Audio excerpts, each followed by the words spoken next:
खुशा करते सारे साथी के साथ माना जो कि संयोजन का काम करते हैं और भैया की तरफ से 20 रुपये का पुरस्कार और ये हमारे बड़े भैया पांडे जी आए हैं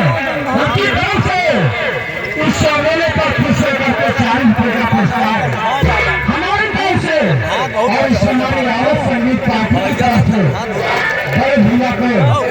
पहले दूसरे शुक्रिया अदा करते हैं। देखा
मगर वक्त सबको